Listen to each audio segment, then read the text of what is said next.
आपण कुटुंब प्रमुख म्हणून आपल्याला जी काय तारेवरची कसरत करावी लागते ती एक संसार चालवणाऱ्यालाच कळते. पण ज्याची पिसं काढून सोडलेल्या कोंबड्या ज्याने आयुष्यात संसार करूक नाही ना ते का देश चालवक जमतलो काय. म्हणजे ज्याने संसार करूक नाही तो देश चालवता. आमच्या मालवणीत एक म्हणा, बायल नाही बिराड आणि टिंबटिंबक बांधला शिराड.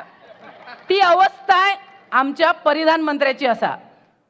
तुमका थोडासा मागे नेतय कारण आपण सगळे शिवसैनिक आहोत. उद्धव साहेबांनी बराच काही भोगलेला असा, पण त्या भोगण्याची शृंखला उद्धव साहेबांची ज्या 2014 सुरू झाली, आपल्या जनतेची भारतीयांची सुरू झाली, थोडासा तुमका मागे नेतय. आठवा 2014 अण्णा हजारे जंतर मंतरवर लोकपाल विधेयकासाठी थैथयाट करत होते. रामदेव बाबा सुद्धा त्यांच्या बाजूला बसले होते. आज मला तर वाटतं अदानी अंबानी नंतर सगळ्यात जास्त संपत्ती रामदेव बाबांची असायला हवी. सास बहू सिलेंडर घेऊन रस्त्यावर महागाईसाठी किंचाळत होत्या आणि महंगाई की बढ़ती मार अब की बार ह्या घोषणा किंचाळून किंचाळून आपले कान किटले होते. आणि त्या अच्छे दिनाला भुलून आपण सगळ्यांनी यांना निवडून दिलं. आज 9 वर्ष झाली. 9 वर्षात काय झालं? झालं ना, बरंच काही झालं. आधार कार्ड बँकेला लिंक झालं, जनधन खाती झाली, थाळ्या वाजवून झाल्या, दिवे पेटवून झाले, घर घर तिरंगा फिरवून झाला. आमच्या कोकणात मेरी माटी मेरा देश म्हणून घागरीतनं माती फिरवून झाली. सगळं काय झाला. वास्तवात काय झालंय माहिती आहे का? वास्तवात आपल्या भारताची बेकारी जी 21% होती ती 29% गेली. आणि हे सगळं करणारे आज देशात बसलेत. यांची पहिला भ्रष्टाचार कोणता असेल आठवून बघा, नोटाबंदी. संध्याकाळी 8 वाजता प्रधानमंत्री आपल्या टीव्हीवर आले आणि आपल्याला काय सांगितलं? भाई और बहनों, 500 और 1000 के नोट महज एक कागज का टुकड़ा बन के रह जाएंगे. अरे पण रांडी जानो, त्या तुकड्याचा हिशोब सुद्धा तुम्ही आम्हाला दिला नाहीत. ही वस्तुस्थिती आहे ना. त्या तुकड्यांचा हिशोब मिळाला नाही. किती काळा पैसा आपल्या देशात आलाय याची कुठे मोजदाद झाली. पण या नोटाबंदीचा सगळ्यात जास्त फायदा एका राजकीय पक्षाला मात्र झाला.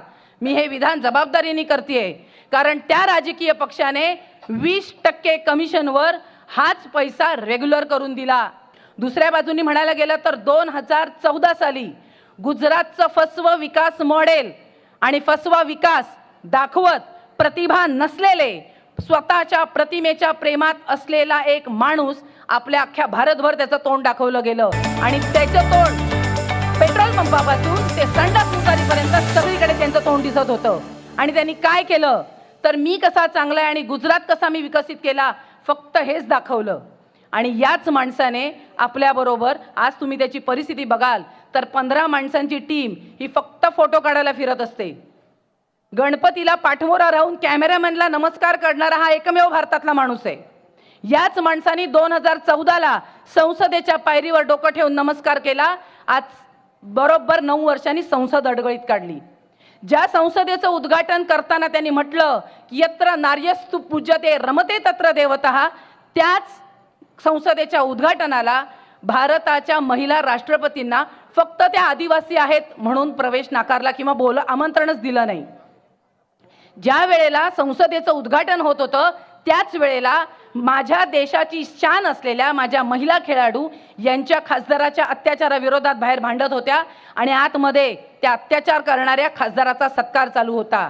मणिपूरमध्ये माझ्या महिलांची धिंड निघत होती आणि हा माणूस इथे जाणं तर दूर त्याच्यावर एक शब्द बोलायला तयार नव्हता. जेव्हा सर्वोच्च न्यायालयाने दणका दिला तेव्हा या 56 इंच छातीच्या माणसाने 3 मिनिटं संसदेत त्याच्यावर शब्द काढले. त्याच्या पुढे काहीच नाही. मग हे काय चाललंय याचा कुठेतरी विचार करायला आपल्याला वेळ आलेली आहे. आज हे जे परिधान मंत्री आहेत ते आपलं शिक्षण लपवतात. मला प्रश्न पडतो, खोटं पदवी दाखवायची काय गरज आहे? या महाराष्ट्राने गाडगे बाबांना कधी त्यांचं सर्टिफिकेट विचारलं नाही. गाडगे बाबांनी आपल्या योगदानाने महाराष्ट्रात आज नाव कमवलं. आज त्यांच्या नावावर PhD चालू आहे, पण यांना छुप्यात सर्टिफिकेट दाखवावे लागतात. का गरज आहे सर्टिफिकेट दाखवायची? या सगळ्याचा कधीतरी तुम्ही विचार केलाय का? म्हणजे रंग आणि बिल्ला मिळून जे काय भारताचं वाटोळ चालू आहे ते वाटोळ जर थांबवायचं असेल आणि खऱ्या अर्थाने भारताला जर योग्य दिशेवर न्यायचं असेल तर भाकरी परतण्याची गरज आली आहे. हे खोके सरकार, आमदार आपल्या दारी सरकार आपल्या दारी नावं जे काय गावात धुमाकूळ घालतोय हे थांबवायची गरज आहे. आपण म्हणतोय की कोकणातलं मी सांगताना देशाचं का सांगते, कारण संसदेत ज्यांच्याकडे 5वी बहुमत आहे, संसदेतल्या बहुमतावर जे काहीही करू शकतात, पण त्यांना ते करायचं नाहीये आणि म्हणून ती घोगडी भिजत ठेवलेली आहेत. आणि पुढे सांगायचं गेलं तर असंच पुढे गेलात तर अनेक प्रश्न त्या लोकांनी तसेच बांडगुळीत बांधून ठेवलेत. खऱ्या अर्थाने बघायला गेलं तर कोरोना काळात आमच्या उद्धव साहेबांनी अतिशय उत्तम काम केलं. अरे हे म्हणतात आमचे उद्धव साहेब घरात बसून होते. अरे भडवीच्यानो, आमचा बाप घरात बसून जे ज्याला जमलं ना ते तुम्हाला बाहेर पडून जमलं नाही. जे स्वतःला योगी म्हणवतात, अर्धा अर्धा तास गंगेची पूजा करतात, त्यांच्या राज्यात गंगेत प्रेत वाहत होती. हे जे विकासाचं मॉडेल सांगतात गुजरात, त्या गुजरातात प्रेतांना अग्नी देण्यासाठी 3-3 दिवस वाट पाहावी लागत होती. आणि आमच्या जिल्ह्यात उद्धव साहेबांनी जिल्ह्यात ऑक्सिजन प्लांट निर्माण होत होते. हा आमचा उद्धव साहेबांचा काम आहे.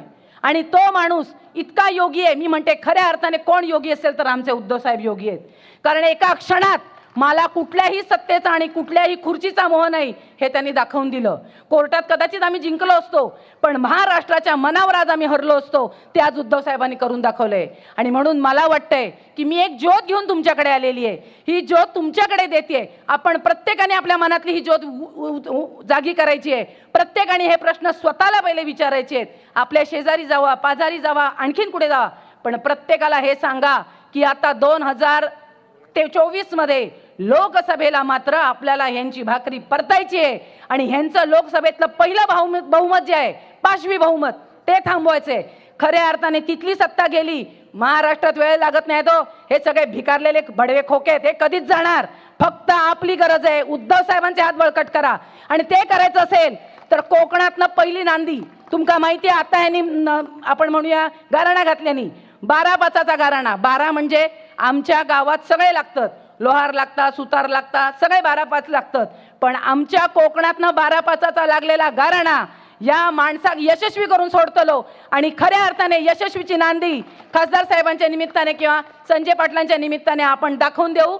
आणि खऱ्या अर्थाने हा जो कोकणाचा इतिहास आहे तो महाराष्ट्रात आणू, एवढं सांगते आणि थांबते. जय हिंद.